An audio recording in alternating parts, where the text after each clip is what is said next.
ಕ್ರಿಸ್ತನಲ್ಲಿ ಪ್ರೀತಿಯ ಸಹೋದರರೇ ಮತ್ತು ಸಹೋದರಿಯರೇ, ನಿಮ್ಮೆಲ್ಲರಿಗೂ ಮುಂಜಾನೆಯ ವಂದನೆಗಳು. ಕ್ರಿಸ್ತನ ಜೀವಿತ ಪಾಠದ ಹೆಸರು ಒಳ್ಳೆಯ ಕುರುಬನು ಕ್ರಿಸ್ತನು. ರೆಫರೆನ್ಸ್ ಪುಟ 2441, ಪುಟದ ಸಂಖ್ಯೆ 18 ಮತ್ತು 19. ಈಗಿನ ಕಾಲದಲ್ಲಿ ನೀಡಲಾಗಿರುವ ಕರೆಯು ಸಾಧಾರಣವಾಗಿ ಎಲ್ಲರಿಗಾಗಿ ಇರುವಂಥದ್ದಲ್ಲ. ಆದರೆ ಈ ಸತ್ಯವೇದ ಭಾಗವು ತಿಳಿಸಿರುವಂತೆ ಆತನು ತನ್ನ ಸ್ವಂತ ಕುರಿಗಳನ್ನು ಹೆಸರು ಹಿಡಿದು ಕರೆಯುವನು. ಆದುದರಿಂದ ಇದು ಒಂದು ವಿಶೇಷವಾಗಿರುವ ಕರೆ. ಕರ್ತನು ತನ್ನವರು ಯಾರೆಂಬುದನ್ನು ತಿಳಿದಿರುವನು. ಆತನ ಕರೆಗೆ ವಿಧೇಯರಾಗುವುದರ ಮೂಲಕವಾಗಿ, ಅಂದರೆ ಆತನನ್ನು ಹಿಂಬಾಲಿಸುವುದರ ಮೂಲಕವಾಗಿ, ಅವರು ಕುರಿಗಳಾಗಿ ಆತನೊಡನೆ ತಮಗಿರುವ ಸಂಬಂಧವನ್ನು ತೋರ್ಪಡಿಸಿರುವರು. ಈಗ ಕರೆಯಲಾಗುತ್ತಿರುವ ಹಿಂಡು ಹಾಗೂ ಅಂತಿಮವಾಗಿ ತಮ್ಮ ಕರೆಯನ್ನು ಆಯುವಿಕೆಯನ್ನು ದೃಢಪಡಿಸಿಕೊಳ್ಳುವವರು ಕೇವಲ ಒಂದು ಚಿಕ್ಕ ಹಿಂಡು ಎಂದು ಸತ್ಯವೇದವು ನಮಗೆ ತಿಳಿಸಿರುವುದು. ಅಲ್ಲದೆ ಇವುಗಳಿಗಾಗಿ ಏರ್ಪಡಿಸಲಾಗಿರುವ ಹಟ್ಟಿಯು ಒಂದು ವಿಶೇಷವಾಗಿರುವುದು. ಅದು ಯಾವುದೆಂದರೆ ಆ ರಾಜ್ಯ. ಈ ಸುವಾರ್ಥ ಯುಗದ ಪರ್ಯಂತರ ಕರ್ತನು ಈ ವರ್ಗದವರನ್ನು ಕಾಳಜಿ ವಹಿಸಿ ಪರಿಪಾಲಿಸುತ್ತಿರುವನು. ಇತರರಿಗೆ ಇವರು ಕಠಿಣವಾದ ಪರಿಶೋಧನೆ, ಶಿಕ್ಷಣ, ಕಷ್ಟಗಳ ಮೂಲಕವಾಗಿ ನಡೆದು ಬರುತ್ತಿರುವಂತೆ ಕಂಡುಬಂದರೂ ಆತನು ಇವರನ್ನು ವಿಶೇಷವಾಗಿ ನಡೆಸಿ ಪೋಷಿಸಿ ಆಶೀರ್ವದಿಸುತ್ತಿರುವನು. ಹೌದು, ನಮ್ಮ ಕುರುಬನು ತಾನೇ ತಿಳಿಸಿರುವಂತೆ ಕ್ರಿಸ್ತನಲ್ಲಿ ಸದ್ಭಕ್ತರಾಗಿ ನಡೆಯಲು ಮನಸ್ಸು ಮಾಡುವವರೆಲ್ಲರೂ ಹಿಂಸೆಗೆ ಗುರಿಯಾಗುವರು.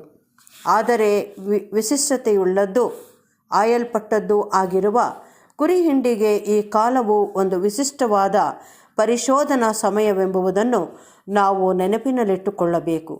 ಆ ಕುರುಬನು ತಿಳಿಯಪಡಿಸಿರುವಂತೆ ಆ ರಾಜ್ಯಕ್ಕಾಗಿ ನೀಡಿರುವ ಕರೆಯ ಏರ್ಪಾಟಿನಲ್ಲಿ ಒಳಗೊಂಡಿರದಂಥ ಈ ಹಟ್ಟಿಗೆ ಸೇರದಂಥ ಬೇರೆ ಕುರಿಗಳೂ ಇರುವವು ಎಂಬುದನ್ನು ಸಹ ನಾವು ನೆನಪಿನಲ್ಲಿಟ್ಟುಕೊಳ್ಳಬೇಕು. ಈ ಬೇರೆ ಕುರಿಗಳು ಈಗಲೂ ಪಾಪವೆಂಬ ಅರಣ್ಯದಲ್ಲಿ ದಾರಿ ತಪ್ಪಿ ಅಲೆದಾಡುತ್ತಿರುವವು. ಆದರೆ 1000 ವರ್ಷಗಳ ಕಾಲದ ದಿನವು ಸಮೀಪವಾಗಿದ್ದು, ಅದರಲ್ಲಿ ಚದರಿ ಹೋಗಿರುವ ತನ್ನ ಕುರಿಗಳೆಲ್ಲವನ್ನೂ ಕರ್ತನು ಒಟ್ಟುಗೂಡಿಸುವನು. ಪ್ರೀತಿ, ನೀತಿಗಳನ್ನು ಮತ್ತು ಅನುಕೂಲಕರವಾದ ಸನ್ನಿವೇಶಗಳಲ್ಲಿ ದೇವರೊಂದಿಗೆ ಹೊಂದಾಣಿಕೆಗೆ ಬರಲು ಪ್ರಯತ್ನಿಸುತ್ತಿರುವ ಎಲ್ಲರೂ ಆತನೊಡನೆ ಹೊಂದಾಣಿಕೆಗೆ ಬಂದು ಆತನ ಹಿಂಡಾಗುವರು. ಕೇವಲ ಆ ರಾಜ್ಯಕ್ಕೆ ಬಾಧ್ಯರಾದ ಈ ಕಾಲದಲ್ಲಿನ ಚಿಕ್ಕ ಹಿಂಡಿಗೆ ಮಾತ್ರವಲ್ಲದೆ ತನ್ನ ಈ ಎಲ್ಲ ಕುರಿಗಳಿಗಾಗಿಯೂ ಆ ಒಳ್ಳೆಯ ಕುರುಬನು ತನ್ನ ಜೀವವನ್ನು ಈಡನ್ನಾಗಿ ಕೊಟ್ಟಿರುವನು.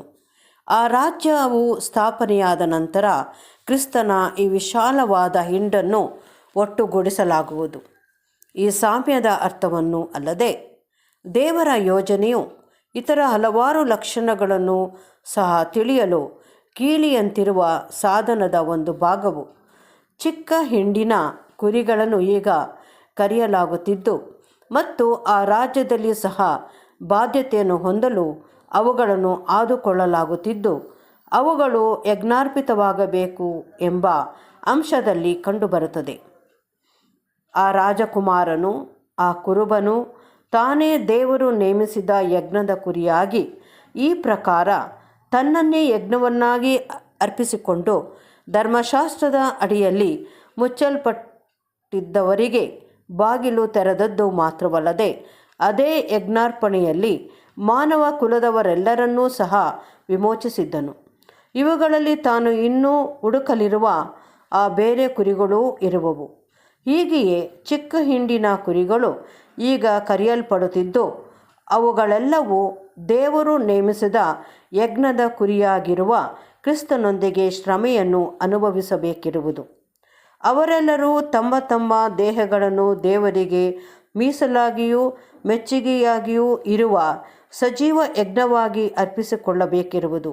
ಇದು ಅವರ ವಿವೇಕಪೂರ್ವಕವಾದ ಆರಾಧನೆಯೂ ಆಗಿರುವುದು. ಅಪೊಸ್ತಲನು ಬೇರೊಂದೆಡೆ ತಿಳಿಸಿರುವಂತೆ ಕ್ರಿಸ್ತನು ನಮಗೋಸ್ಕರ ತನ್ನ ಪ್ರಾಣವನ್ನು ಕೊಟ್ಟಿದ್ದರಲ್ಲಿಯೇ ಪ್ರೀತಿ ಇಂಥದ್ದೆಂದು ನಮಗೆ ತಿಳಿದು ಬಂದಿದೆ. ನಾವು ಸಹ ಸಹೋದರರಿಗೋಸ್ಕರ ಪ್ರಾಣಗಳನ್ನು ಕೊಡುವ ಹಂಗಿನಲ್ಲಿದ್ದೇವೆ. ಈ ದೃಷ್ಟಿಯಿಂದ ತಿಳಿದು ಬರುವುದೇನೆಂದರೆ, ನಮ್ಮ ಕರ್ತನು ಲೋಕದ ಪಾಪದ ನಿವಾರಣೆಗಾಗಿ ತಂದೆಯಿಂದ ನೇಮಿತವಾದ ಯಜ್ಞದ ಕುರಿಯಾಗಿದ್ದಂತೆ ಯೇಸುವಿನ ಕುರಿ ಹಿಂಡಾಗಿರುವ ನಾವು ಸಹ ಕ್ರಿಸ್ತನ ಸಂಕಟಗಳಲ್ಲಿ ಉಳಿದದ್ದನ್ನು ಸಭೆಯೆಂಬ ಆತನ ದೇಹಕ್ಕೋಸ್ಕರ ತಮ್ಮ ಶರೀರದಲ್ಲಿ ಅನುಭವಿಸಿ ತೀರಿಸಬೇಕಾಗುತ್ತದೆ ಎಂಬುವುದು. ಮತ್ತು ಹೀಗೆ ಕುರುಬನನ್ನು ಮರಣ ಪರ್ಯಂತರವಾಗಿ ನಂಬಿಗಸ್ತರಾಗಿ ಹಿಂಬಾಲಿಸುವ ಹಿಂಡಿನವರೆಲ್ಲರೂ ಆ ಕುರುಬನ ದೇಹದ ಅಂಗಗಳಾಗಿ ಎಣಿಸಲ್ಪಡುವರೆಂದು ಬೇರೊಂದು ಸತ್ಯವೇದ ವಾಕ್ಯ ಭಾಗ್ಯವು ನಮಗೆ ತೋರಿಸಿಕೊಡುತ್ತದೆ.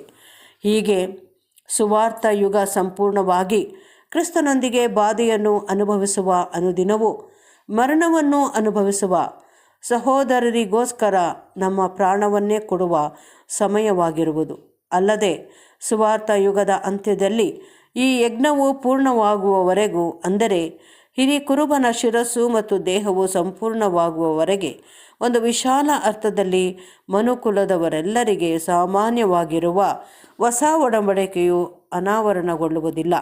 ಆಗ ಆತ್ಮನು ಮೊದಲಿಗೆತ್ತಿಯೋ ಬಾ ಅನ್ನುವರು ಮತ್ತು ಬಾಯಾರಿದವರು ಬರಲಿ.